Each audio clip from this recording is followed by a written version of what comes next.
Hello everyone, I'm Katrina Bello. I'm a visual artist and I welcome you here in my home studio in Montclair in New Jersey.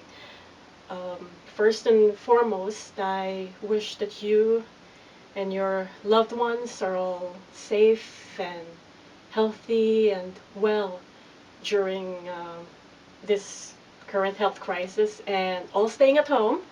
And I especially want to thank everybody that I'm seeing in social media and all the email announcements, how everybody has been supportive of each other ever since this crisis began at the end of last month.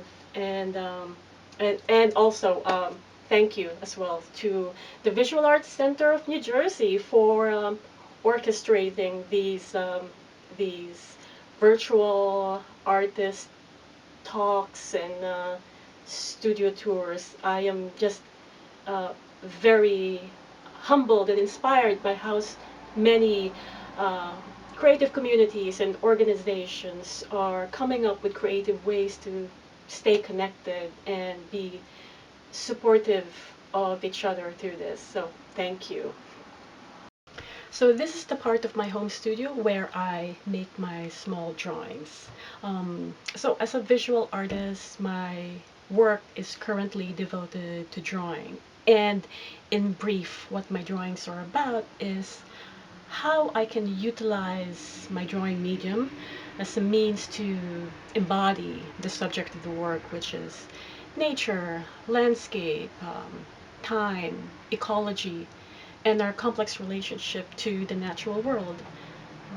This is the most recent completed small drawing that I made.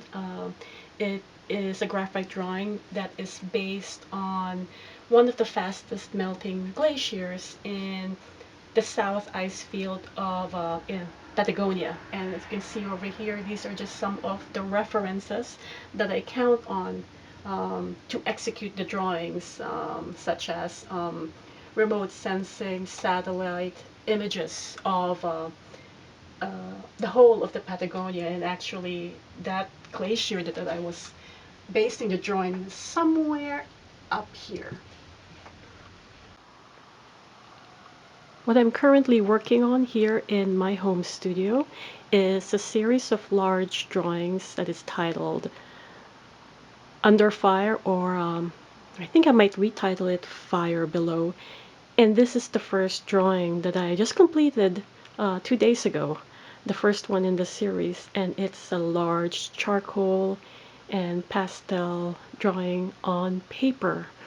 Um, this series is about ecological landscapes under ecological distress, and it is based on my imagination of what it's like if I have the whiteness of my paper medium uh, embody smoke, if the whiteness is a signal for fire, suffocation, uh, even an eradication of life forms, the death of the death and extinction of a species.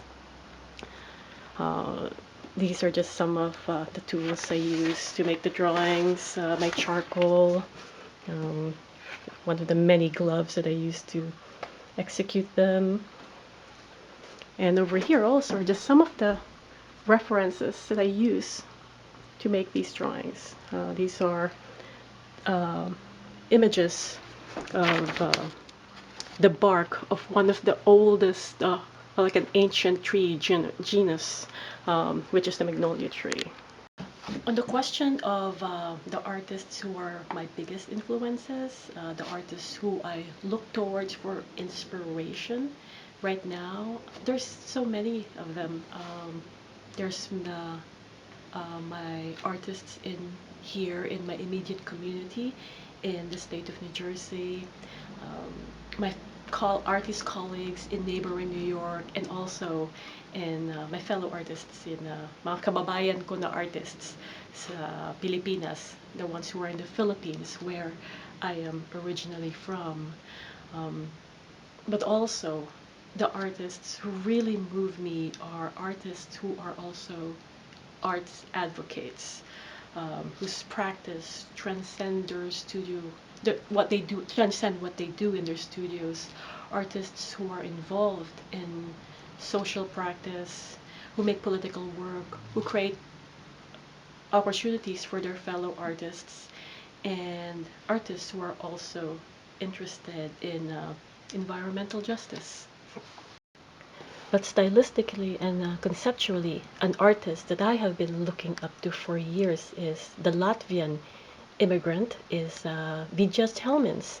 I'm really interested in how time is embodied in the work, and the idea of building an image and really making it strong, as if you're building the foundations of the building from the ground up. Another artist that I'm interested in is Oliver Eliasson. I'm really interested in his interest in the landscape as a source of phenomena, and how technology plays a part in that. On the questions, what do you think are questions American culture needs to be asking itself right now?